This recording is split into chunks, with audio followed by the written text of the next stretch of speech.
O primeiro-ministro eslovaco Robert Fico está em estado grave depois da tentativa de extermínio de ontem. O governo não descarta o início do conflito civil, que pode envolver influências da Rússia e do Ocidente e acabar em um conflito mundial. Putin ainda está na China e foi surpreendido com a notícia que a Rússia foi bombardeada. Inclusive, uma refinaria que tinha acabado de ser restaurada por causa do último bombardeio foi destruída novamente. Ao mesmo tempo, o general-chefe do Estado-Maior Conjunto das Forças Armadas dos Estados Unidos confirmou que militares americanos estão sendo preparados para serem enviados à Ucrânia. E na Coreia do Norte, a irmã de Kim Jong-un tomou o microfone e ameaçou os aliados da OTAN em um pronunciamento diretamente direcionado ao conflito contra os ucranianos, sendo que normalmente ela se pronuncia para os interesses da Coreia do Norte. Só para você sentir que o clima nas áreas afetadas pelo conflito está no pior estágio possível, e todos os países envolvidos já sentem o cheiro de pólvora. Tanto que os aliados da OTAN anunciaram seus preparativos para um conflito de longa duração contra os russos. E como eu disse ontem, mísseis russos estão sendo municiados com ogivas nucleares, algo que não tinha acontecido no conflito ainda, pois só estavam sendo municiados com ogivas convencionais. Dessa forma, submarinos russos vão navegar em águas europeias com esses mísseis prontos para serem disparados em qualquer momento. Obviamente, isso colocou pressão nos países da OTAN, que liberaram a Ucrânia para já começar a atacar a Rússia com as armas da aliança. Mas muitos desconfiam que na verdade são militares da aliança disfarçados de combatentes ucranianos que farão esses ataques contra as infraestruturas russas, além de alvos militares como bases de Putin que já foram destruídas. E com base em tudo isso, o que falta para que as duas partes assumam que o conflito mundial já está em andamento? E nesse estágio, você acredita que dá tempo de um passo para trás em um acordo de paz ser assinado? Ou você acredita apenas que se Donald Trump vencer as eleições americanas, isso pode acontecer? E quais são os seus planos se um conflito mundial realmente for declarado nas próximas semanas?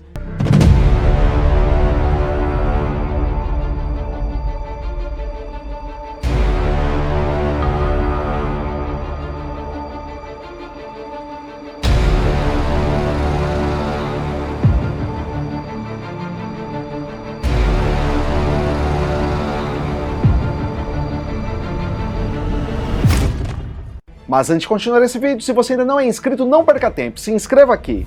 Vale a pena, eu te garanto. Deixe seu like para o YouTube recompensar o núcleo da Terra, e se você curtir muito esse conteúdo, ajude o nosso trabalho clicando em valeu. É muito, mas muito obrigado pela força de sempre.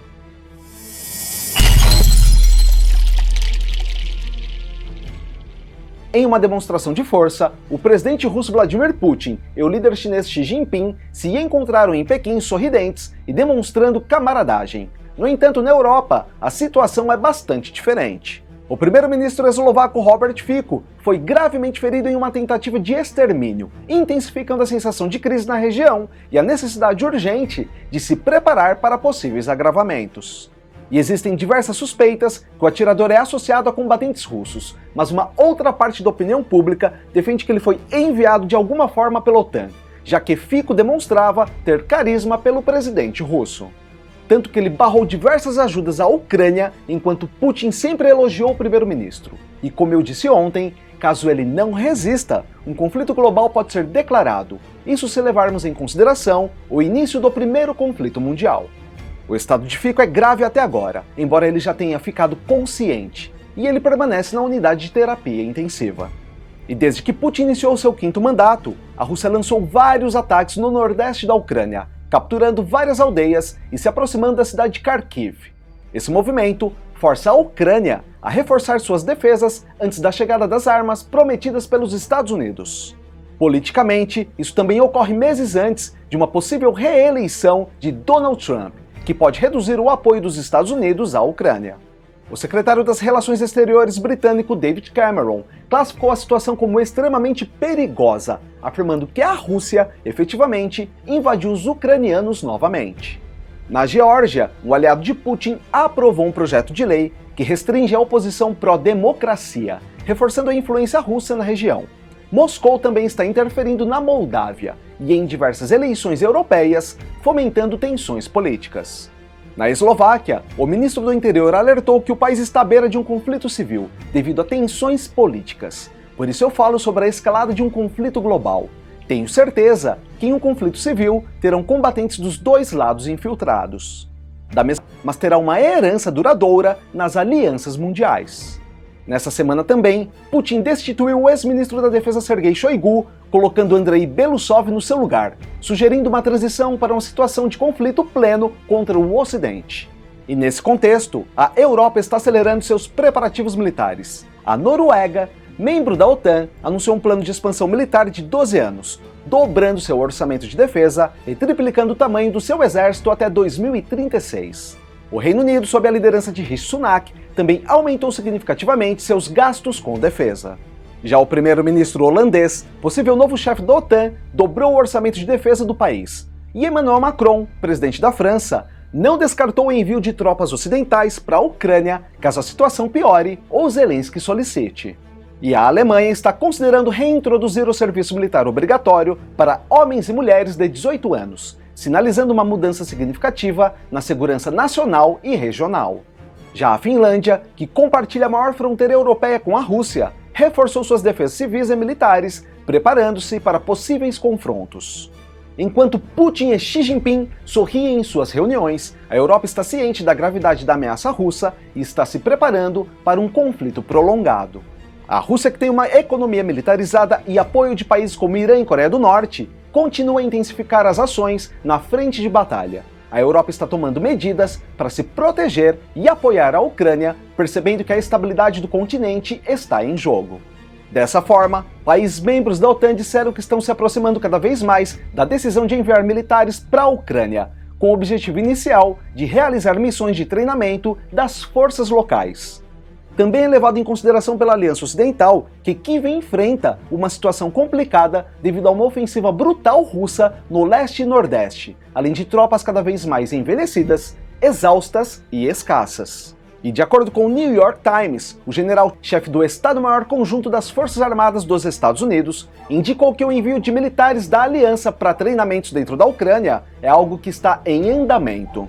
Esse pronunciamento vem logo depois dos americanos terem liberado a Ucrânia a usar todo o poder militar enviado pela OTAN para atacar diretamente a Rússia. Desde o ano passado, o governo ucraniano tem expressado sua insatisfação aos seus aliados ocidentais quanto à lentidão na entrega de armamentos, dizendo que o atraso foi responsável pelo avanço das forças russas. E com o número de recrutas cada vez mais reduzido, a Ucrânia levou à diminuição da idade mínima de convocação e à possibilidade de prisioneiros combaterem. Além disso, Kiev solicitou a ajuda da OTAN para acelerar o treinamento de até 150 mil novos combatentes. Atualmente, grande parte dos treinamentos específicos relacionados a operações de armas ocidentais ocorrem na Polônia, Alemanha e nos Estados Unidos, em processos que são caros e demandam tempo, algo que os ucranianos parecem ter cada vez menos. Deve-se perguntar por que ainda não foi acionado esse artigo se Putin bombardeou um hotel na Ucrânia que escondia combatentes britânicos, exterminando todos eles. Tudo pelo fato desses combatentes, junto de outros soldados de mais de 10 países da OTAN, incluindo a França, não estarem oficialmente representando seus países, mas alistados nas tropas ucranianas. Então, no papel, não seriam soldados da OTAN.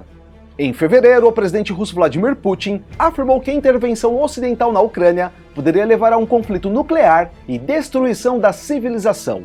Mas depois desse pronunciamento, ele foi encontrando diversos soldados ocidentais no conflito.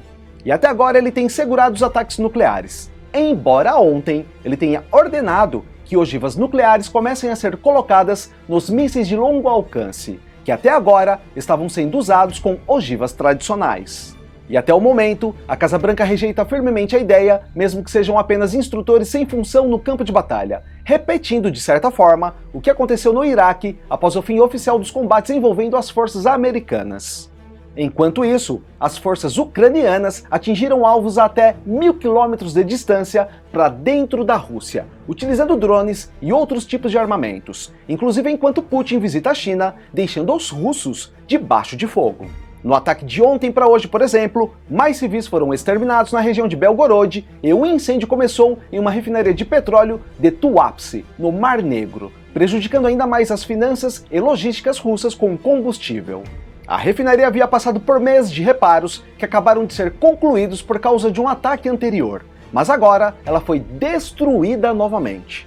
A refinaria de Tuapse possui uma capacidade de 240 mil barris por dia.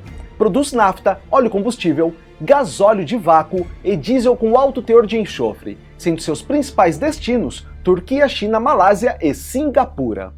E o Ministério da Defesa da Rússia informou que as defesas aéreas russas destruíram 102 drones aéreos ucranianos e 6 barcos navais não tripulados no Mar Negro durante a noite. Ou seja, o estrago dentro da Rússia poderia ter sido muito maior. E na Crimeia, uma subestação elétrica foi danificada em Sevastopol, segundo o governador local. Ele mencionou que haveria apagões isolados e que as aulas escolares foram canceladas. Vladimir Putin revidou e diz que a ofensiva terrestre de hoje é uma retaliação aos ataques ucranianos em território russo. Quando questionado sobre a possibilidade de capturar Kharkiv, a segunda maior cidade da Ucrânia, Putin respondeu que, por hora, esse não é o objetivo. A Rússia iniciou uma ofensiva surpresa no norte da Ucrânia em 10 de maio. Moscou alcançou nessa ofensiva suas maiores vitórias desde o final de 2022, forçando Kiev a recuar completamente. E na Coreia do Norte, Kim Il-jong, armando o líder norte-coreano Kim Jong-un, classificou como ridículas as alegações de que seu país está fornecendo armamentos para a Rússia. Coreia do Sul e Estados Unidos acusaram Pyongyang de vender armas a Moscou. Especialistas também advertiram que o aumento nos testes na produção de mísseis de artilharia e de cruzeiro da Coreia do Norte pode estar relacionados à preparação do envio dessas armas para Putin. No entanto, a irmã do líder norte-coreano assegurou que não há nenhuma intenção de exportar as capacidades militares técnicas norte-coreanas. Ela acusou Seul e Washington de enganar a opinião pública com rumores de que os sistemas de armas produzidos por Pyongyang são destinados à exportação para a Rússia, só para aumentar as sanções contra os norte-coreanos. Em março, a Coreia do Sul afirmou que o norte havia enviado cerca de 7 mil contêineres de armas à Rússia para uso na Ucrânia, um comércio que teria começado em julho de 2023, segundo os sul-coreanos. E com base em tudo que eu falei, o que falta para que as duas partes assumam que o conflito mundial já está em andamento? E nesse estágio, você acredita que dá tempo de um passo para trás e um acordo de paz ser assinado? Ou você acredita apenas que se Donald Trump vencer as eleições americanas, isso pode acontecer? E quais são seus planos se um conflito mundial realmente for declarado nas próximas semanas?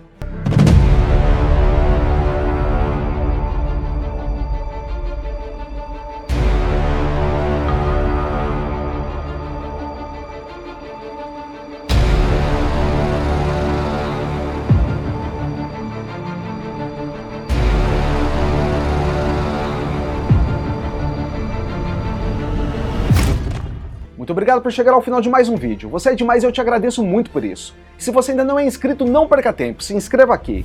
Vale a pena, eu te garanto. Deixe seu like para o YouTube recompensar o núcleo da Terra. E se você curtir muito esse conteúdo, ajude nosso trabalho clicando em valeu. É muito, mas muito obrigado pela força de sempre. E a gente se vê na próxima matéria. Valeu!